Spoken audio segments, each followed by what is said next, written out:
Il est élevé. Est-ce qu'on peut l'acclamer? Il est élevé au-dessus de tout. La gloire est à lui, l'honneur est à lui, la magnificence est à lui, la puissance est à lui, pour l'éternité des siècles des siècles. Amen. Amen. Tout en restant debout, nous allons lire la parole de Dieu. Tu l'as bien acclamé. Alors si tu ne veux pas, salam kilina. Si tu ne veux pas l'acclamer, alors fais ton... Je vous avais dit un jour ici, vous-même, qu'il y a des gens qui vous défient. Si vous ne voulez pas danser, faites votre propre monde. Et le temps que tu crées, le premier jour, le troisième jour, le quatrième jour, on est en train de vivre dans les jours que l'Éternel a créés. Alléluia. Amen. Que le Seigneur bénisse tous ceux qui ont chanté ici, qui l'ont loué, qui l'ont glorifié. Notre texte d'aujourd'hui partira de Genèse 25, versets 21 à 23, ça sera notre première lecture. Genèse 25, 21 à 23, il est écrit ceci. Isaac implora l'Éternel au sujet de sa femme, car elle était stérile. L'Éternel exauça sa prière, et Rebecca, sa femme, devint enceinte. Des jumeaux se heurtaient dans son ventre, et elle s'écria, si c'est comme ça, pourquoi en suis-je arrivé là? Elle alla consulter l'Éternel qui lui répondit, ils sont deux peuples dans ton ventre, deux peuples différents naîtront de toi. L'un de deux sera plus puissant que l'autre, et l'aîné sera assujetti au cadet. Pendant que tu dis Amen, tu t'assois et tu dis Amen très bien. Mais est-ce que ton Amen est un Amen du deuxième dimanche de décembre? Amen.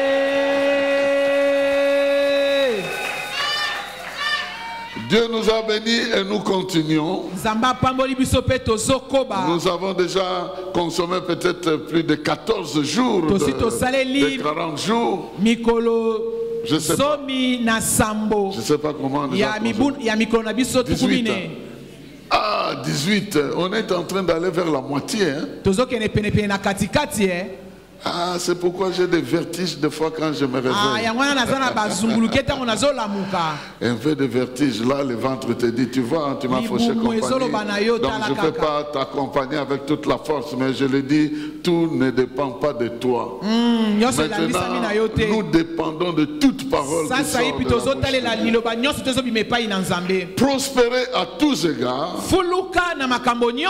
par la révélation de ta destinée. Par la révélation de ta destinée. Dieu veut que tu prospères. Mais il veut aussi que tu saches où tu vas. Qu'est-ce qu'il a préparé pour toi? Il détient le sort de ta destinée. Et il ne veut pas que tu l'ignores. Et au fur et à mesure que tu marches avec lui, il va te révéler petit à petit qu'est-ce qu'il a préparé pour toi. Nous savons tous que Dieu nous a promis qu'il connaît les projets qu'il a formés pour nous. Projet de bonheur et non de malheur. Pour un avenir qu'on peut espérer. Dans d'autres versions, on dit un avenir fait d'espérance. Donc c'est un avenir, quand on t'en parle, tu espères dans cet avenir. Mais aujourd'hui, nous voulons nous retourner dans la prospérité à tous égards, au moyen de la révélation que Dieu nous fait par rapport à notre destinée. Je vais parler des 5 étapes de ces révélations. Et je vais, comme il y en a 5, je vais aller un peu rapidement. Et nous allons voir ces 5 étapes dans la vie de Jacob. Nous allons étudier un peu au niveau de la vie de Jacob. En reflétant sa vie dans nos vies, nous allons nous retrouver dans ces étapes-là. Et la première étape, c'est celle que nous venons de lire. L'étape de l'inconscience. Il est dans le ventre de sa mère. Et vous avez appris que Rebecca était stérile. Mais le problème de la stérilité a été résolu par la prière. Je pense que c'est possible aussi aujourd'hui que ce problème soit résolu par la prière. On dit que plutôt Isaac implora l'Éternel parce que sa femme était stérile. C'est une petite phrase. Mais vous savez combien de temps ça a pris? 20 ans. Il s'est marié à 40 ans. Et il a eu ses enfants à 60 ans. Mais cette petite phrase dit, il implora l'Éternel. C'est comme si c'était comme ça à la minute et puis c'est arrivé. J'aimerais dire à quelqu'un, tu peux représenter un terrain stérile maintenant. Mais nous sommes en train d'implorer le Seigneur. Nous envoyons des prières en ta faveur. Oh, tu ne vas plus être stérile après 40 jours. Des peuples vont sortir de toi. Des millions vont sortir de toi. Des entreprises vont sortir de toi. Des communautés vont sortir de toi. Ça n'a rien à voir avec la parole, mais c'est une prophétie pour quelqu'un qui est... Elle était stérile, mais à cause des prières systématiques, elle devient la source des peuples. Tu peux aussi être l'ancêtre de toute une ville. En tout cas, la ville la plus petite du monde, c'est Vatican. Il y a environ 800 personnes là-bas. Il y a environ 800 personnes là-bas. Tu peux avoir des ancêtres qui totalisent 800 personnes. Ça fait déjà une ville. Les enfants des enfants des enfants des La première étape, c'est l'étape de l'inconscience. Il ne connaissait rien. Mais ceux qui ont consulté l'Éternel connaissaient son sort. La mère connaissait son sort. Sa mère connaissait son sort. Mais il ne connaissait pas encore. Il savait que 2 enfants étaient dans le ventre. Le second sera plus fort. Elle savait ça, mais elle ne savait pas qui est ce second. Lorsque tout le monde ne connaissait rien, Dieu connaissait tout. Et il avait révélé en partie à la maman. Parce qu'elle est allée consulter l'Éternel. L'Éternel lui dit, tu as 2 nations dans ton ventre. Attention, l'enfant que tu négliges là, il peut être toute une nation. Tu as 2 nations dans ton ventre. Mais c'est le cadet va être plus fort que le premier. Qui est ce cadet là? Je ne connais pas. Mais je sais que j'ai 2 enfants dans mon ventre. Le cadet sera plus grand. Et ce cadet là, c'est Jacob. on a déjà connu son sort depuis qu'il était dans le ventre de sa mère. Bien-aimé dans le Seigneur, depuis que nous étions dans le ventre de notre mère, la Bible dit je te connaissais et j'avais déjà tout le programme de ta vie entre mes mains. Nous ne venons pas dans ce monde ici sans programme. Nous ne venons pas dans ce monde ici sans le plan de Dieu.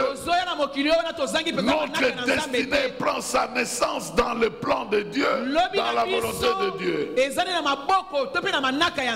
Mais ce qu'il faut savoir, c'est que dans ce monde, nous pouvons aussi marcher à côté de notre destinée. Ce que Dieu a prévu est une chose. Mais dans notre vie, nous pouvons vivre à côté de ça. Pourquoi? Parce que Dieu est omniscient. Il sait ce qu'il a prévu pour nous. Et il a prévu quelque chose de bon. Mais Dieu aussi respecte ce qu'il appelle la liberté de chacun. Il nous a créés à son image avec la liberté et la libre volonté de choisir ce que nous voulons. Maintenant, si nous le choisissons lui, alors nous marcherons sur le chemin de sa destinée, de la destinée qu'il a préparée pour nous. Mais si nous ne le choisissons pas, nous vivons ailleurs, nous allons marcher sur les destinées des autres, ce que les autres ont prévu pour nous et même ce que nous-mêmes nous imaginons. Ceci est très important, bien-aimés dans le Seigneur, qu'on ne puisse pas incriminer Dieu pour quoi que ce soit. Sinon alors, Dieu n'allait pas dire il y a devant toi la mort et la vie, mais je te conseille de choisir. Qu'on ne vous trompe pas, l'homme a été créé avec la liberté d'existence et de décision. C'est pour cette raison que même Dieu vient lui demander d'obéir, de choisir. Même le diable, il utilise le verbe tenter. Il vient te tenter parce qu'il ne peut pas te forcer. Il a besoin de la négociation avec ta volonté. C'est cette volonté-là qui n'est pas encore établie lorsque nous sommes des enfants, des inconscients. Dans le plan de Dieu, avant notre naissance, il a déjà établi ce plan-là. Et dans son plan, à notre naissance, ce plan doit être confirmé par les hommes. Les hommes qui sont nos responsables. Ici, dans le cadre de Jacob, c'est Isaac qui devait sortir. Il était béni depuis le ventre. Mais quand il est arrivé à un niveau, donc du point de vue de Dieu, il était déjà grand. Parce que dans le plan de Dieu, le cadet devait être supérieur. Mais à le voir comme ça, il n'y avait pas cette supériorité-là. Cette supériorité-là a été confirmée dans la bouche d'Isaac. Mais lui croyait qu'il bénissait l'aîné. Et comme Dieu avait décidé que c'est le cadet qui doit avoir ça, Rebecca a trafiqué pour que ça passe. Quelqu'un m'a dit, mais pourquoi c'est comme ça? Je dis, mais ce problème-là pouvait être résolu par un dialogue franc. Rebecca devait faire asseoir son mari pour dire, moi quand je suis allé consulter l'Éternel, on m'a dit que c'est le cadet. Donc quand tu dois venir, il faut te dire compte de ça. Peut-être en discutant, il allait la convaincre. Mais bon, on ne sait pas si le dialogue était présent ou pas. Mais il a utilisé une méthode pour que la bénédiction qu'elle connaissait, qui appartenait à Jacob, puisse être prononcé par son mari parce que c'était important. Elle ne pouvait pas dire non, moi je sais déjà que c'est Jacob qui est béni, même s'il bénissait Esaïe, ça n'a pas d'effet, ça a des effets, attention, ça a des effets. La première chose que le diable fait dans notre vie, il vient nous voler cette confirmation au travers de nos parents. Soit ils sont innocents, ignorants de ça, et ils prononcent autre chose. Soit alors, ils sont conscients et ils nous bénissent. C'est pourquoi il est écrit: honore ton père et ta mère. Parce que tu vas dire ce que Dieu a prévu dans ton inconscience. Parce que tu étais dans le ventre de ta mère, il est censé confirmer ça par ceux qui t'ont porté dans le monde. Que les parents prononcent, même s'ils n'ont pas fait de calcul, mais Dieu les fera prononcer ces bénédictions. Mais la plupart d'entre nous, nous ratons ça à ce niveau. Nous ratons ça à ce niveau. Et Dieu merci, nous récupérons ça dans une formule de la nouvelle naissance. Nous récupérons ça dans une formule de la nouvelle naissance. Parce qu'en Jésus-Christ, nous sommes aussi bénis de toutes les bénédictions spirituelles. Et Dieu nous établit des responsables qui doivent prononcer la bénédiction. Vous voyez, Anne a fait des années sans avoir l'enfant. Elle allait à la prière sans avoir la bénédiction de l'Éternel. C'est le jour où le serviteur de Dieu lui a dit: va en paix, et que l'Éternel t'exauce, que l'exaucement est devenu réel. Nous sommes, même en venant en Christ, nous sommes inconscients de ce qu'il a préparé pour nous. Mais chaque jour qui passe, au travers des prédications, au travers de la parole, Dieu est prêt pour nous dire: ça c'est pour toi, ça c'est pour toi. Au fur et à mesure que tu entends sa parole, ta lanterne s'éclaire pour dire: ça c'est toi. Nous ne recevons pas la même chose, nous tous, quand nous entendons la parole. Ce qu'il faut savoir, c'est que ce que tu entends de la part de Dieu est lié à ta destinée, et ce que tu acceptes devient partie de ta destinée. C'est comme ça que Dieu nous a orientés. Ah, je ne sais pas si tu me comprends. Depuis que tu es né de nouveau, Dieu t'expose à sa parole. En entendant sa parole, tu es en train de recevoir une dimension de la révélation qui est liée à ta destinée. Tu seras la tête et non la queue. Je te protégerai. Je te bénirai. Ça fait partie de ta destinée. Où que le Seigneur m'envoie, ces paroles-là vont m'accompagner. Que Dieu bénisse quelqu'un.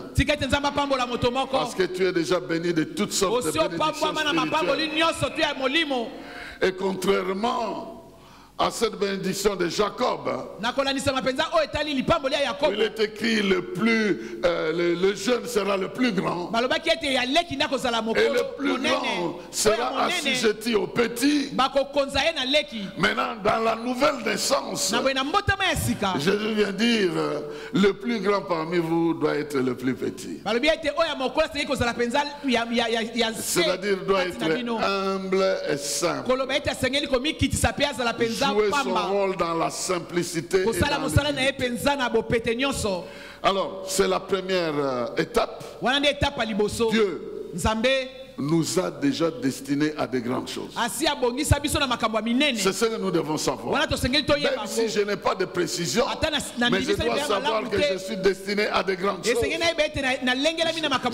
très grande destinée qui ne peut pas être terminée sur la terre, qui va se prolonger dans l'éternité.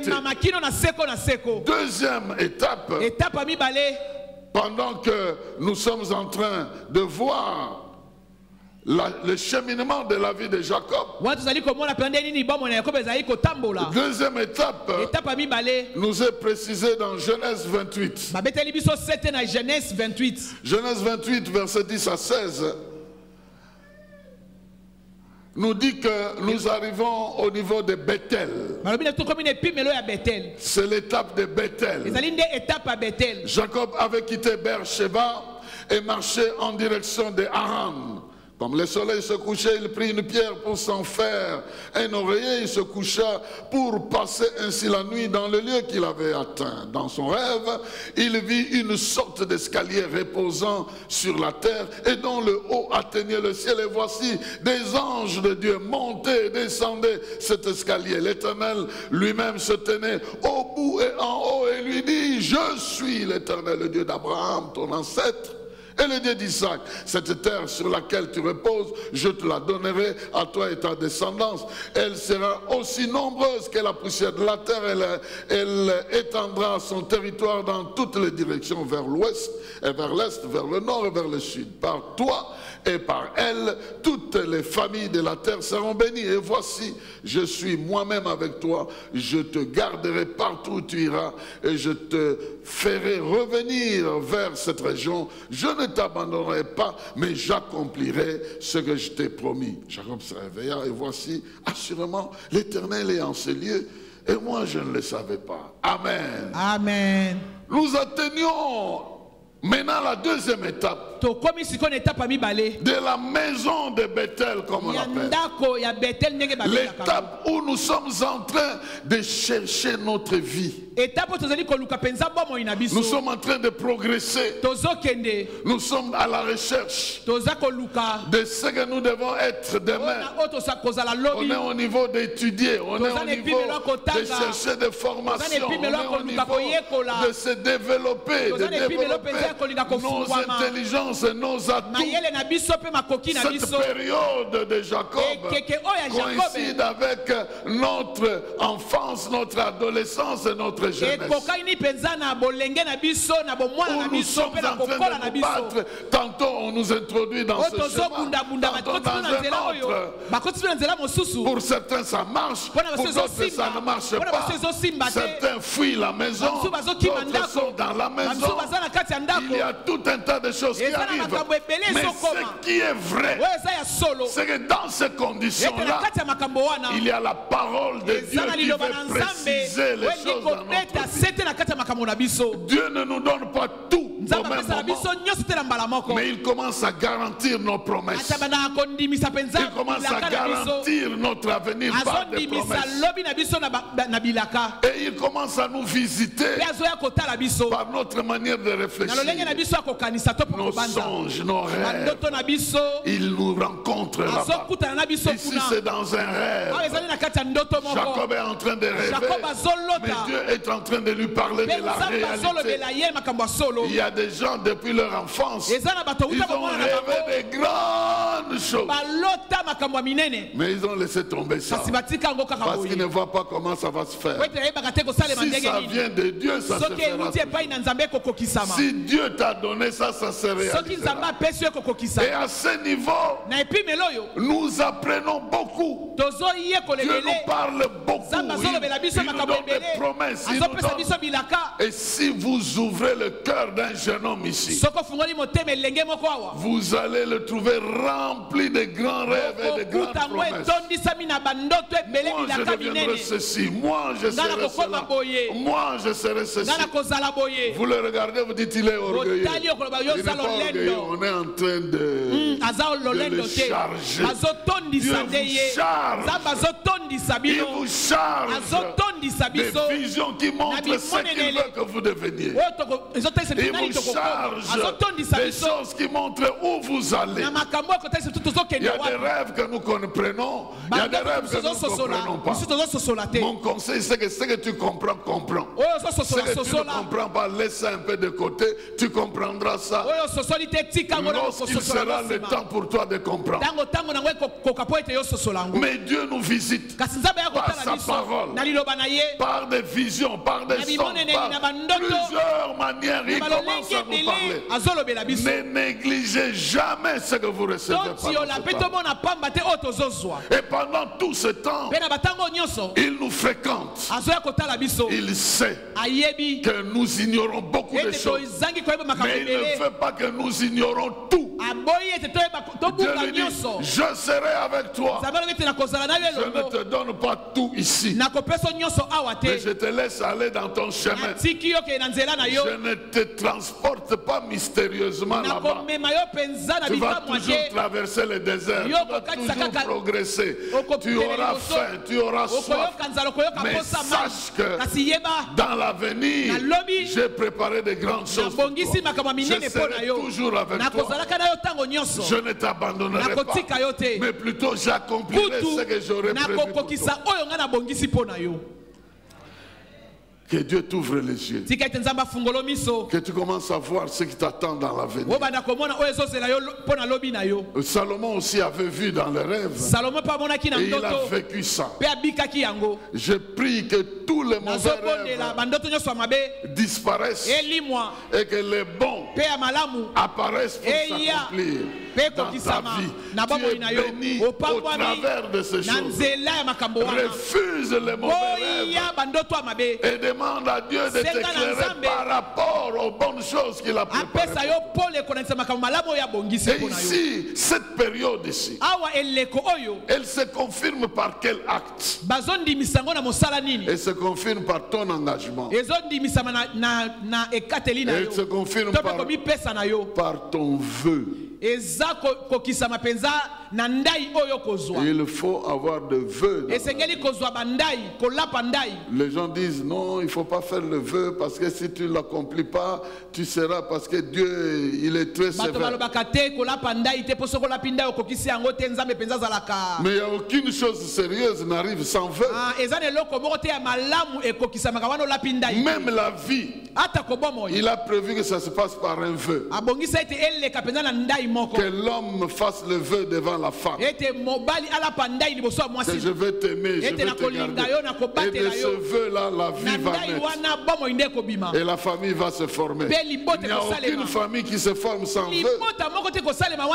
Bien, je sais que maintenant, il y en a qui naissent à gauche et à droite. Mais dans le plan de Dieu, il y a un homme qui prend l'engagement devant la femme. Et la femme prend l'engagement. Il s'engage. Par ce vœu-là, le foyer est fondé. Et quiconque a fait un vœu à Dieu, c'est lié à Dieu par ce vœu. Le problème, c'est qu'il faut l'honorer. Mais il ne faut pas l'éviter, il faut le faire. Si vous vivez sans vœu, vous n'allez pas vous sentir redevable devant Dieu. Mais le vœu est très important. Et en ce moment, Jacob se lève avec cette vision-là. Il va prendre de l'huile. Il va oindre cette pierre-là qu'il a servi d'oreiller. Il va oindre ça. Il va dire, c'est toi Dieu que j'ai rencontré ici. Moi aussi je mets quelque chose de visible sur cette pierre. Lorsque j'irai, quand tu vas me bénir, eh bien, je t'apporterai le 10e de ce que tu m'auras donné. Voici la notion de la dîme où elle commence. Où elle ne commence pas ici, mais comment elle était vécue en ce moment-là. Aujourd'hui, on peut discuter tout ce qu'on veut, mais ça fait partie des vœux. Il a fait un vœu et il était obligé de réaliser ce vœu-là. Donc c'est la deuxième étape de la révélation sur notre avenir, des rencontres spirituelles avec Dieu, de la confirmation par les promesses, par des visitations, par des encouragements. Dieu nous visite par sa parole, par des songes, par tous les moyens pour nous encourager afin de nous faire comprendre que nous sommes sur sa voie et que nous sommes en train de progresser, même si nous ne voyons rien, mais il est toujours avec nous. Puis vient l'époque de séjour chez Laban. C'est une période des engagements de notre vie. C'est une période où nous entrons dans une série d'engagements. Engagement dans le travail, engagement dans le mariage, engagement dans ceci ou dans cela. Nous entrons dans une phase d'engagement, des relations. On se tisse des relations professionnelles, relations ecclésiastiques, relations familiales, relations sociales. C'est une période des engagements. Ça arrive dans notre vie pendant un temps. On s'engage dans des amitiés, on s'engage dans les fiançailles, on s'engage en tant que membre de famille. Donc Jacob arrive chez son oncle. C'est déjà une relation. Il est chez son oncle, il est engagé et l'oncle est engagé à le recevoir. Mais il est jeune, il doit travailler. On l'engage dans un travail. Mais après avoir été engagé dans un travail, il est jeune, il doit se marier, il s'engage dans le mariage. C'est une période où nous prenons des grands engagements dans notre vie. Et Dieu ne peut pas nous abandonner. Il sait que certains engagements vont nous aider. D'autres engagements vont nous créer des problèmes. Il le sait. Certains engagements, nous les prenons avec lui. D'autres engagements, nous les prenons sans lui. Mais écoute ce que dit Genèse 31 ici. Nous sommes maintenant dans les résultats de ces engagements-là. Je coupe une partie, je lis à partir du verset 10 de Genèse 31. En effet, à l'époque où les bêtes s'accouplent, j'ai vu en songe que les boucs qui couvraient les brebis étaient mouchetés, tachetés ou marquetés. L'ange de Dieu m'appela dans ce rêve. Jacob, et j'ai répondu, j'écoute. Lève tes yeux, dit-il, et regarde. Tous les boucs qui couvrent les troupeaux sont mouchetés, tachetés ou marquetés. Car j'ai vu tout ce que Laban te fait.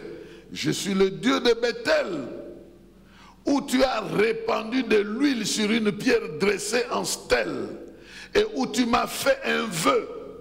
Maintenant, lève-toi, quitte ce pays et retourne dans ton pays natal.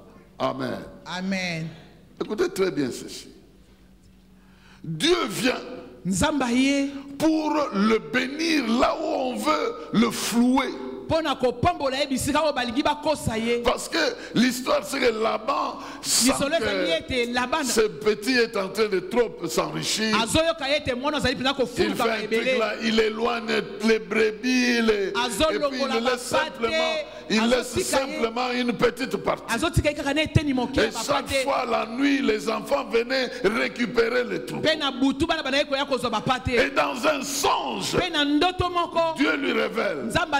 Il lui dit, l'huile que tu as répandue sur la pierre, le vœu que tu as fait là-bas, continue à travailler en ta faveur. Je ne veux pas permettre. Parce que tu as promis de me donner le 10e. Et si tu es floué ici, comment tu vas Je suis en train de bénir quelqu'un au nom de Jésus. Que Dieu visite tes vœux. Que Dieu visite tes engagements. Que Dieu se rappelle comme à l'époque de Corneille.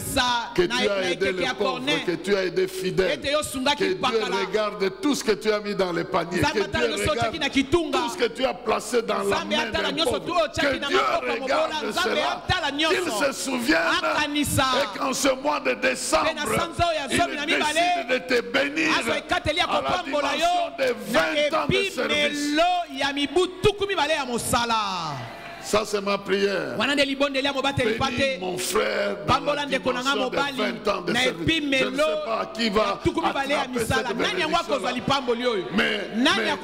Mais Jacob a dit à Laban, 20 ans j'ai travaillé chez toi. 10 ans seulement tu as changé mon salaire.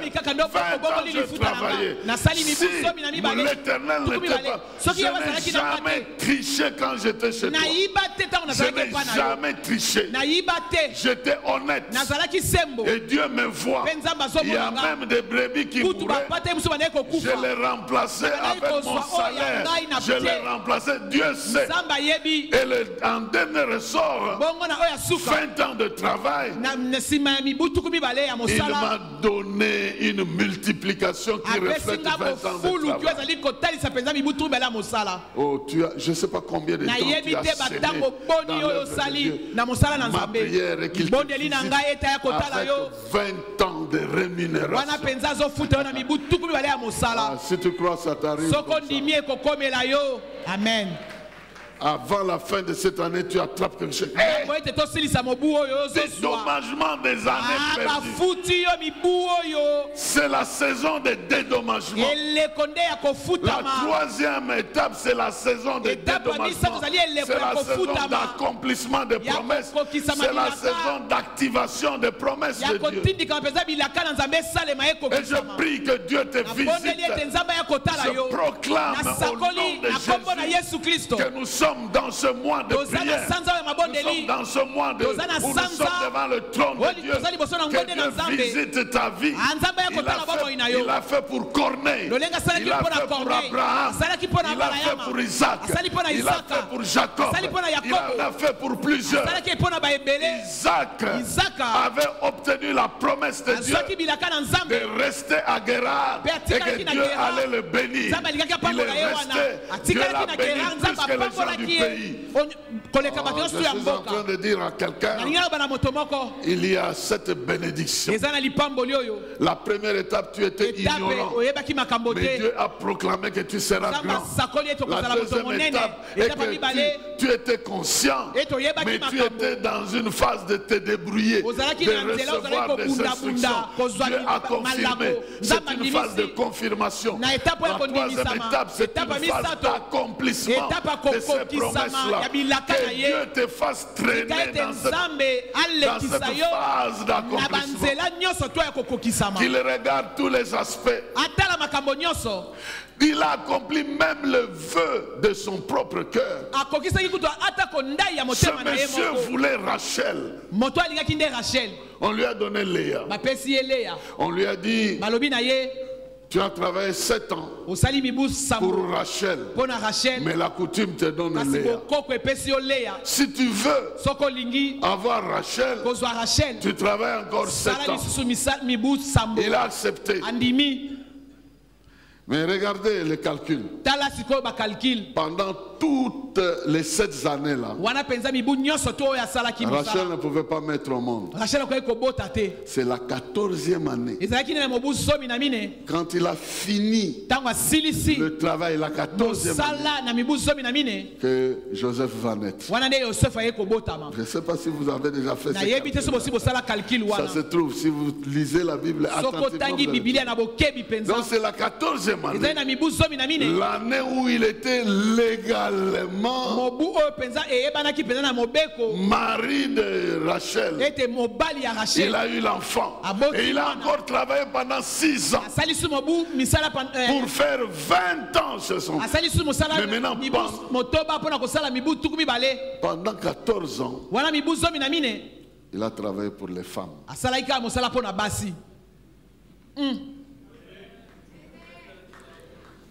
C'était ça son salaire. Hein?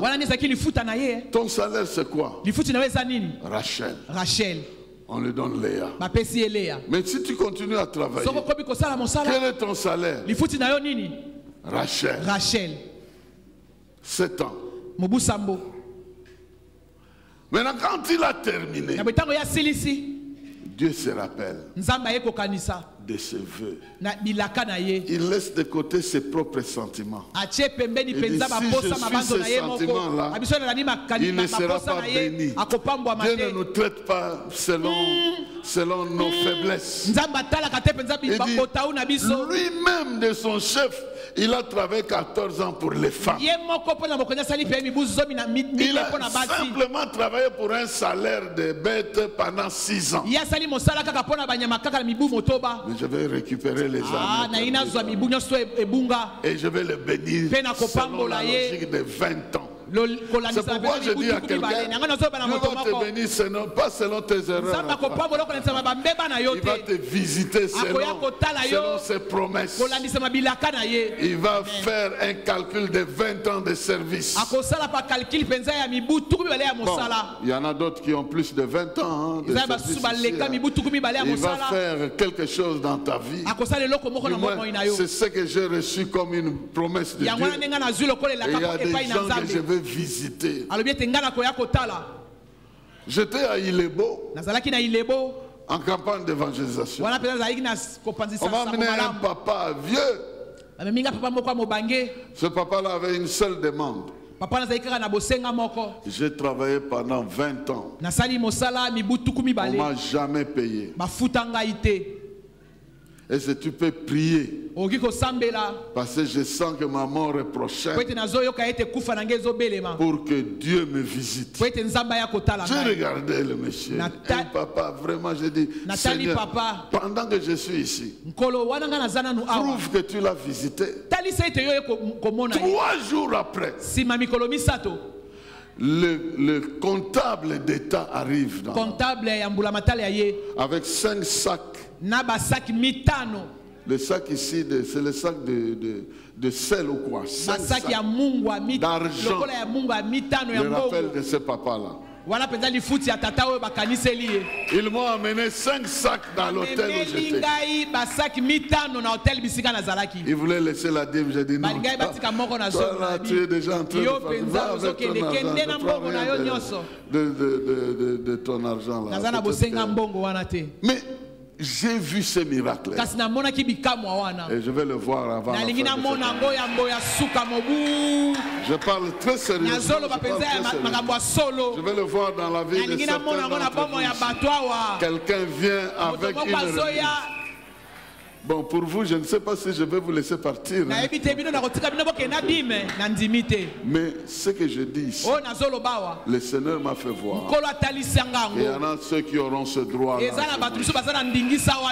je proclame au nom de Jésus que cela soit libéré. Il dit, Jacob a dit, si l'Éternel Dieu n'était pas avec moi, ton père allait me laisser tranquille. Il dit à Laban, si l'Éternel n'était pas avec moi, tu allais me renvoyer brebis. Mais il a jugé, il a tranché, il a vu que j'étais innocent, que j'étais servi dans l'innocence. Il a tranché et il m'a béni de la manière dont il m'a béni. Qu'il en soit ainsi. Qu'il en soit ainsi. Que l'Éternel te révèle des tactiques de réussite. Que l'Éternel te révèle, t'inspire des moyens de travail. Parce que c'est une période d'accomplissement. Il vient avec des révélations particulières. Des choses que tu dois faire. Des actes que tu dois poser. Afin que ce qu'il a promis devienne réel. Il a dit, regarde, il y a des brebis tachetées. Tu dois prendre des branches tachetées, tu les mets devant. Que Dieu t'ouvre les yeux. Que tu saches où aller, que faire, comment commencer, comment progresser. Tu as un Dieu sage, tu as un Dieu intelligent, tu as un Dieu tout-puissant, tu as un Dieu qui contrôle tout. Qu'il contrôle tes allées, tes venues, qu'il contrôle tes mouvements, qu'il contrôle ton intelligence, qu'il te révèle davantage les choses que tu dois faire. Je le proclame au nom de Jésus. Tu auras de nouvelles idées. Tu auras de nouvelles manières. Les mêmes affaires de faire de nouvelles manières. Les mêmes bêtes, mais la manière de les multiplier va différer. Le même pain, le même poisson, mais la formule va se multiplier pour résoudre le problème de plusieurs. Je le déclare. Dieu ne l'a pas laissé. Il lui a donné la révélation comme une solution dans le secteur dans lequel il évolue. Je ne sais pas dans quel secteur tu évolues. Que Dieu te visite dans ce secteur. Que Dieu t'accorde la victoire. Je sais que tu n'es pas seul. Mais devant Dieu, tu as une bénédiction que les autres n'ont pas. Jacob n'était pas le seul berger. Mais il était un des bergers qui avait la promesse de l'Éternel. Les enfants de Laban étaient aussi des bergers. Mais le succès que Jacob avait, les enfants de Laban ne l'avaient pas. Que Dieu te fasse prospérer. Que Dieu te fasse prospérer. Et que ta prospérité subsiste à l'inquiétude de tes ennemis. Parce qu'ils vont s'inquiéter. Comment seulement elle? Comment seulement? Quatrième étape avant dernière. C'est l'étape de poursuite. C'est l'étape de poursuite. Dieu te bénit. Il accomplit ses bénédictions. Maintenant tu rentres à la maison de l'Éternel. L'ennemi n'est pas content. Il doit tout faire pour te bloquer, pour t'empêcher d'avancer. Il va créer des combats de tout genre. Il va tout faire pour que tu ne t'en sortes pas. Il va tout faire pour que ta vie se bloque quelque part. Il va tout faire pour que la peur du passé puisse te rattraper. La peur du passé. Jacob est en train de rentrer. Il apprend que Ésaü est en train de la peur des choses du passé. Le rattrapage sur le chemin. Il est écrit, Dieu a créé une rencontre qui devait enlever de Jacob tout espoir sur lui-même, afin qu'il mette ça sur Dieu. Il avait réussi chez Laban. Mais la réussite de Laban n'a rien à voir avec le combat de la poursuite. Ici, il devait mettre toute la confiance en Dieu. Parce que Jacob avait des calculs. Il a fait même ce calcul-là. Il a pris ses femmes, il les a disposées avec des brebis pour chacun. Quand tu arrives devant mon frère, tu t'agenouilles et puis tu lui donnes un peu ceci, cela. C'est comme ça que les familles nous soumettent à des choses auxquelles nous ne sommes pas responsables. Ton héritage à toi, on te colle pour la récompense ou bien pour le paiement de la dette de quelqu'un. Non, ça ne va pas se faire chez toi. Et Dieu provoque une circonstance pour dépouiller Jacob de toute espérance sur lui-même. Et il finit par changer son nom. Amen. Amen. Et vous connaissez le texte. Il est écrit dans Genèse 32. Verset 23. Dans la nuit, il se leva, amena ses 2 femmes, leurs servantes et 11 fils, et passa le gué de Jabon. Après les avoir fait traverser le torrent et avoir fait passer tout ce qui lui appartenait, Jacob resta seul. Alors un individu lutta avec lui jusqu'à l'aube. Quand celui-ci vit qu'il n'arrivait pas à vaincre Jacob, il lui porta un coup à l'articulation de la hanche qui se démit pendant qu'il luttait avec lui. Puis il dit à Jacob, laisse-moi partir, car le jour se lève. Mais Jacob répondit, je ne te laisserai pas aller avant que tu m'aies béni.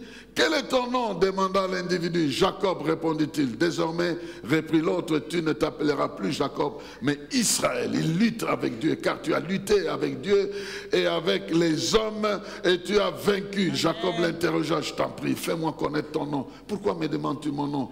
Lui, répondit-il, et il le bénit là. Il le bénit et à partir de ce moment, Jacob a commencé à boitiller. Il ne pouvait plus marcher convenablement. Donc, il ne pouvait plus fuir. Il ne pouvait plus fuir. S'il apprend que Ésaü est en train de venir, avant il avait un plan. Si j'apprends qu'il attrape première femme, deuxième femme, des enfants, avant que la rivière ici nous sépare, je vais m'échapper. Non, tu ne pourras plus t'échapper. Maintenant, tu fais toute la confiance sur moi. C'est moi qui vais contrôler les sentiments de l'adversaire. C'est moi qui contrôle ton passé. Ton avenir est entre mes mains. Il ne faut jamais craindre que le passé va te rattraper alors que tu as réparé ça avec moi-même. Oh, je suis en train de parler à quelqu'un. Le passé ne va jamais te rattraper alors que Dieu contrôle ton avenir. Le passé ne viendra jamais abîmer ton avenir alors que c'est Dieu qui le contrôle. Lorsque tu lui fais confiance, tout est entre ses mains. C'est lui qui contrôle tout. C'est lui qui change tout. C'est lui qui bouleverse tout. Et ici, Dieu atteint le niveau de notre formation. La quatrième étape, c'est le niveau de notre formation. Il termine notre formation. La formation que nous avons eue à Bethel, la formation que nous avons eue chez Laban, il vient couronner ça avec un autre nom. Avec un autre nom. Tu as été créé Jacob. Maintenant tu es formé Israël. Tu es né Jacob. Dans ta destinée, tu es Israël. Et tu commences à vivre des choses au niveau de Dieu. En d'autres termes, si quelqu'un lutte avec Dieu, il a la victoire. Il va lutter avec les hommes. Quel est l'homme qui va lutter avec lui? Parce qu'au niveau de Dieu, Dieu lui accorde la victoire. Ici, c'est une lutte par des arguments, par des convictions. Et vous voyez le physique, mais il faut voir le spirituel. Dans le Nouveau Testament avec Jésus, vous avez ces luttes-là, non? Seigneur, ma fille est tourmentée par un démon. Il ne dit rien. Mais Seigneur, cette femme, réponds-la ou bien renvoie. Je ne peux pas prendre la nourriture des enfants. Je donne ça aux chiens. Ah oui, c'est pourquoi tu ne m'as pas répondu. Parce que je suis parmi les chiens. Mais les chiens mangent la nourriture qui tombe de la table des enfants. Ah, que Dieu te bénisse. Elle a vaincu. C'est ça le combat. Vous croyez le combat, vous allez vous battre avec Dieu. Et puis, le combat là se trouve à ce niveau-là d'argument. Au niveau d'argument, au niveau de conviction que nous avons par rapport à ce que Dieu veut faire. Mais à cette époque-là, la visibilité spirituelle était plus grande. On pouvait sentir et se toucher. Bon, je ne sais pas si ça vous arrive. Hein. Moi, ça m'arrive d'attraper quelqu'un qui m'a. Et je me réveille avec une main comme ça. C'est qui celui-là? Il voulait me bénir. Il y a des phénomènes. Hein? Je vous ai déjà raconté. C'était au Gabon. J'entre dans la chambre, je vais dormir. Je vais dormir. J'avais un problème ce jour-là. On m'avait invité dans le cadre de Full Gospel. Mais on ne m'a pas donné la parole. J'étais l'orateur principal. Et le pasteur qui a parlé avant moi a parlé de 21h à 22h30. Et la réunion devait se terminer à 22h30. Moi, l'orateur principal, j'étais là. Maintenant, on a eu pitié de moi. On dit, bon, le pasteur, on lui a donné les notes. Rien. Arrête, rien. L'officiel s'est arrêté, rien. Il est allé. C'est vérifiable, hein, ce que je vous dis. Maintenant, 22h30. On veut clôturer, on dit bon, nous avons quand même quelqu'un qui est venu du Kinshasa, du Congo, que nous avons invité pour parler. On va nous donner même 5 minutes pour qu'il nous salue. J'ai parlé pendant 10 minutes sans m'arrêter. Donc tout ce que j'avais là, j'ai lâché pendant 10 minutes. C'est pas que je vante des histoires pour vérifier. 80% des gens dans la salle étaient par terre. 80%. J'ai commencé à se lever. Et puis j'ai fini 10 minutes après. J'ai pris mes clics et mes claques. Je suis sorti. J'étais un peu énervé. Je suis sorti. Je suis allé dans ma chambre. Oh non, on veut clôturer, dit laissez-moi, je ne veux pas clôturer, je suis pas... Non frère, écoutez, j'ai dit, écoutez, terminez votre histoire. Je suis rentré en chambre, je vais dormir, j'éteins la lumière, la lumière se réallume.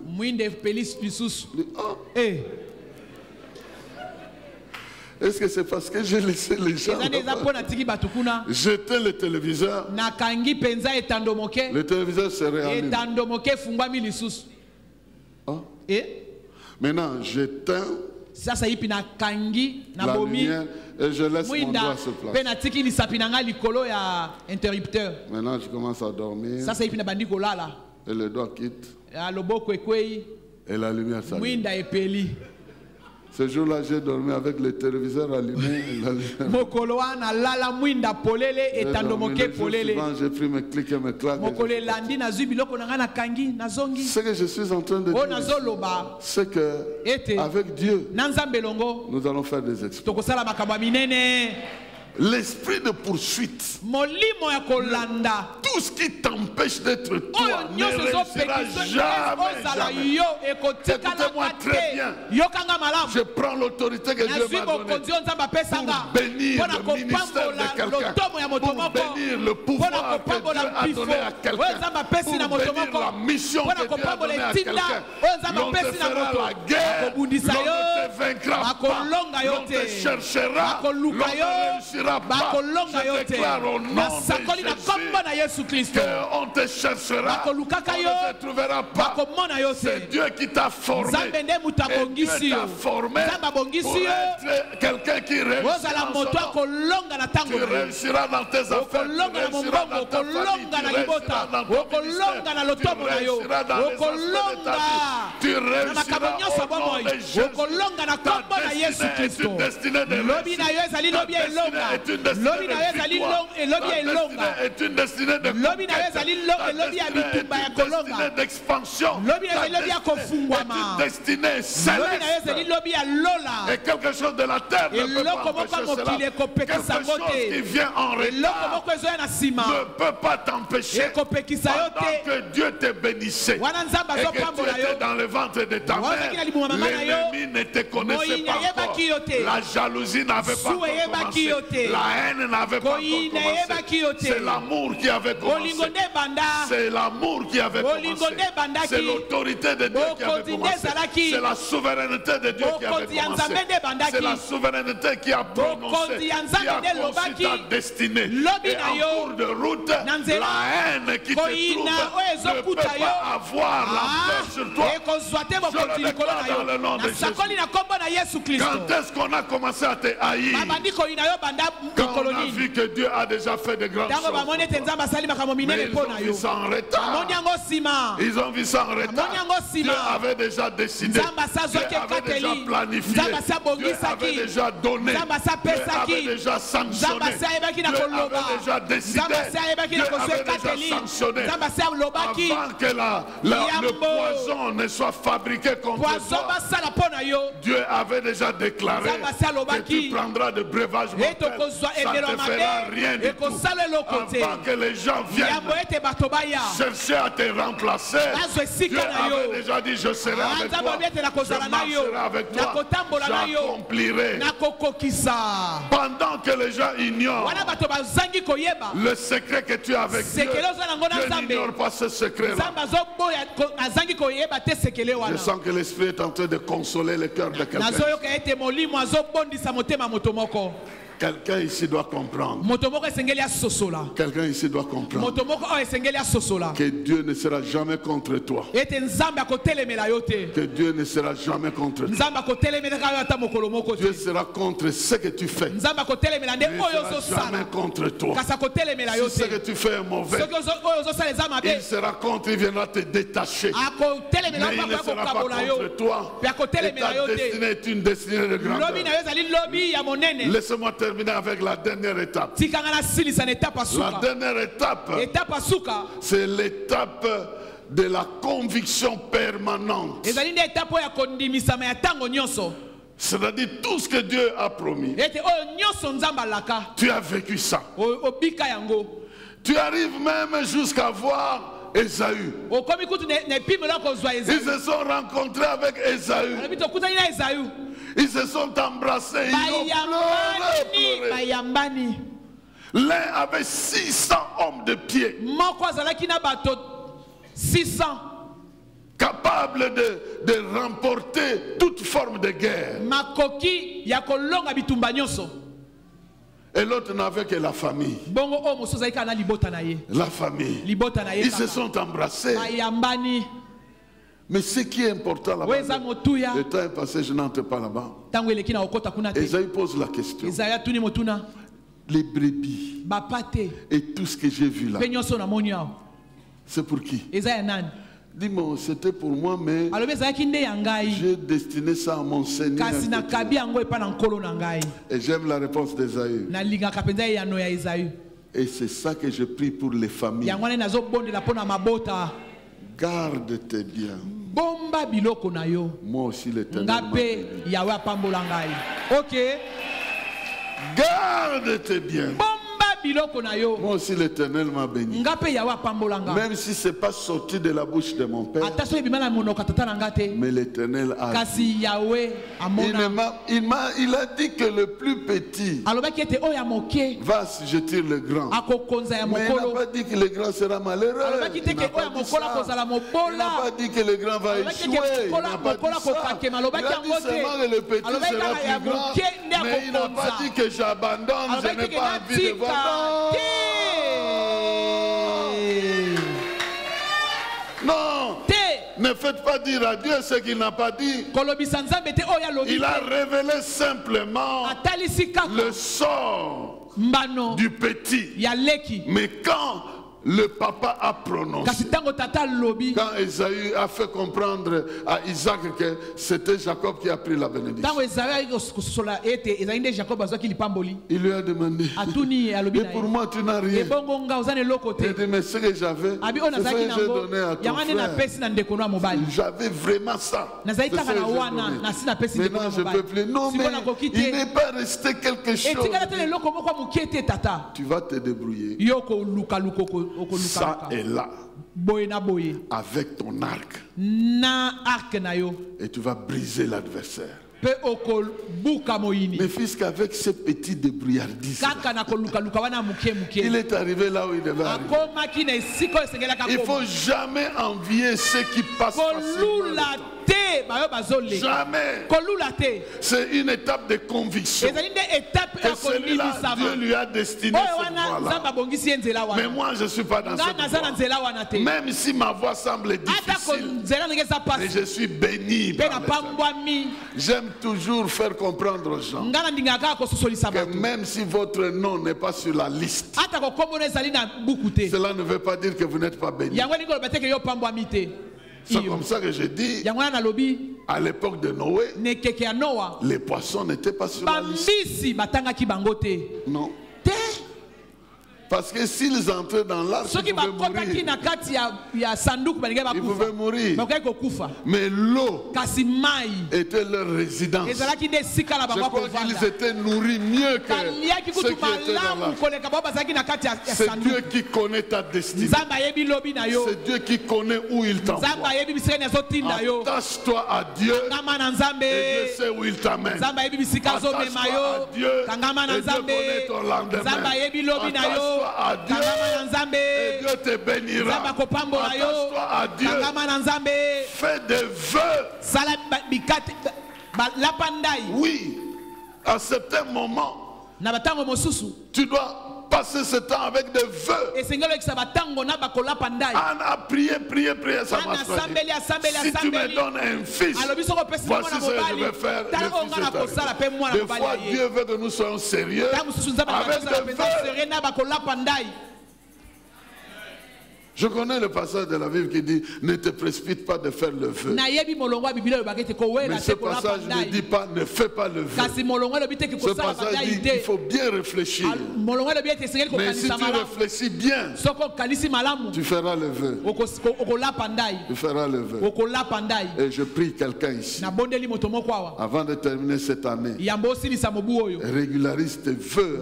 C'est très important. Qu'est-ce que tu as décidé de faire depuis janvier? Tu verras que Dieu a fait ce qu'il devait faire. Mais toi, tu n'as pas toujours fait ce que tu devais faire. Et régularise tes vœux.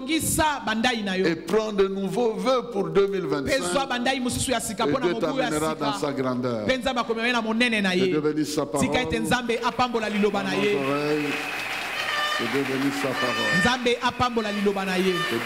parole. Nous allons nous lever, nous voulons prier le